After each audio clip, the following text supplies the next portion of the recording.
강에서는요 1형식과 2형식 즉 자동사 파트를 공부했고요. 지금부터는 바로 3, 4 아니군요. 3, 4, 5형식 바로 타동사 파트를 공부하겠습니다. 먼저 표를 보죠.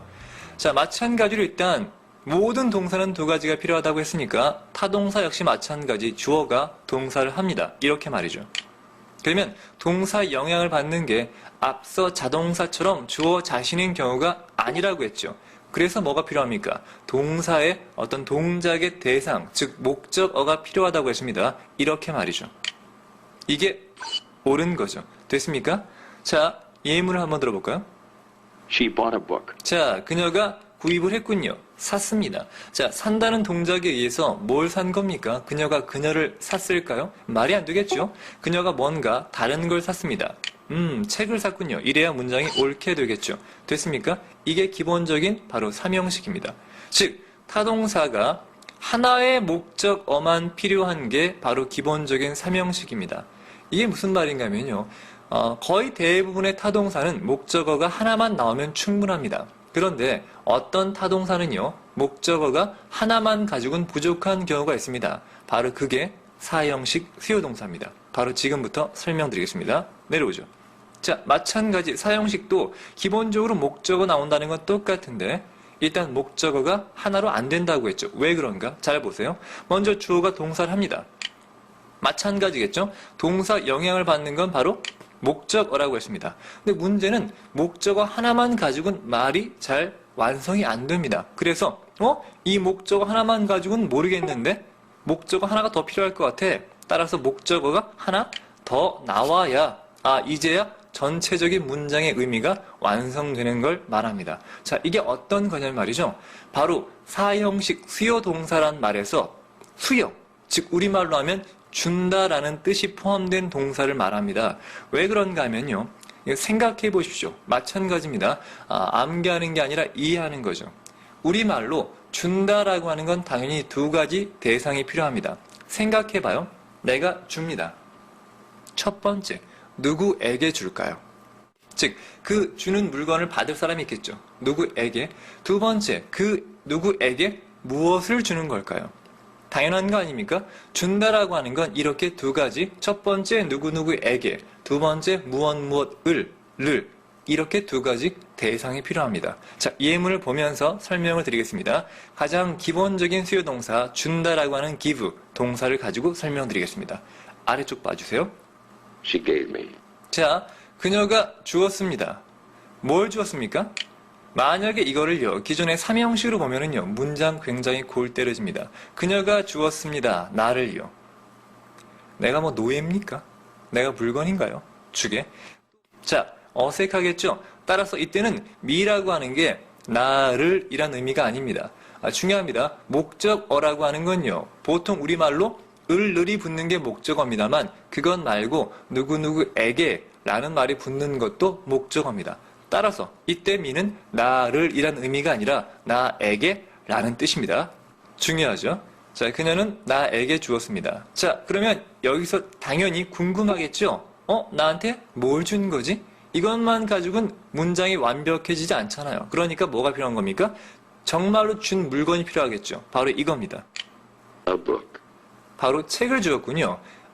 책을 주었구나. 이제야 무슨 표 나옵니까? 바로 느낌표가 나오는 거죠.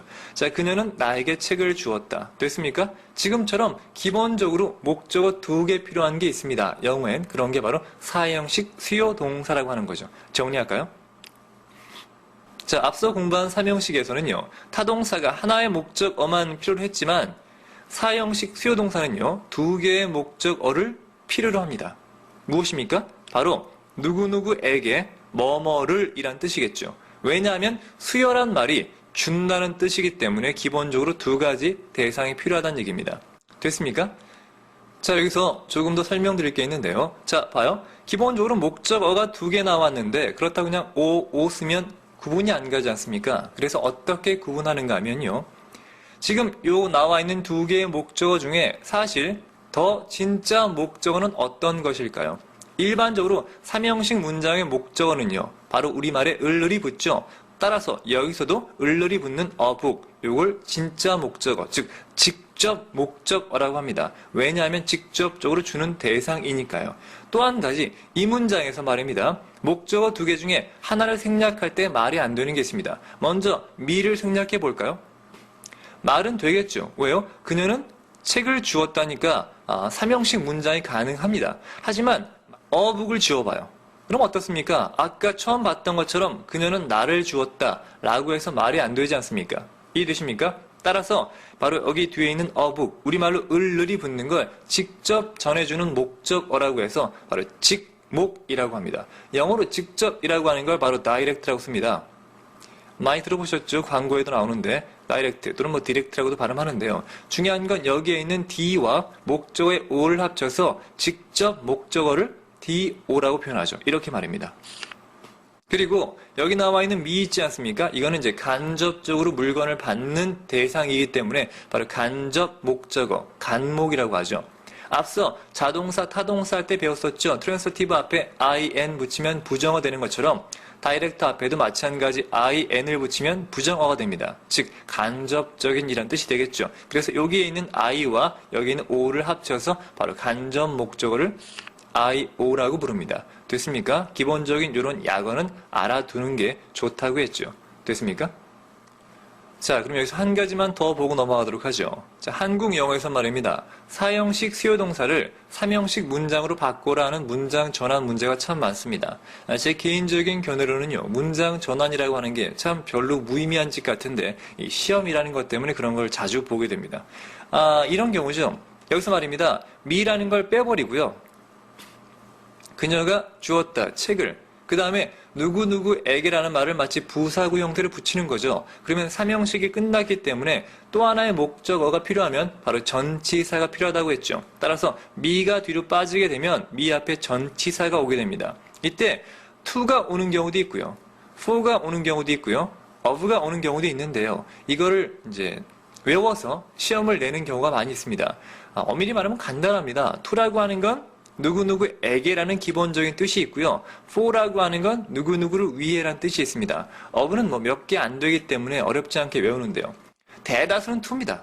왜냐하면 to라고 하는 게 누구누구에게 아닙니까? 수요동사의 기본적인 뜻이 누구누구에게 준다는 거니까 당연히 대부분의 동사는 to를 쓰겠죠. 하지만 for라고 하는 건요. 뜻이 뭡니까? 누구누구에게라고 했죠. 뜻이.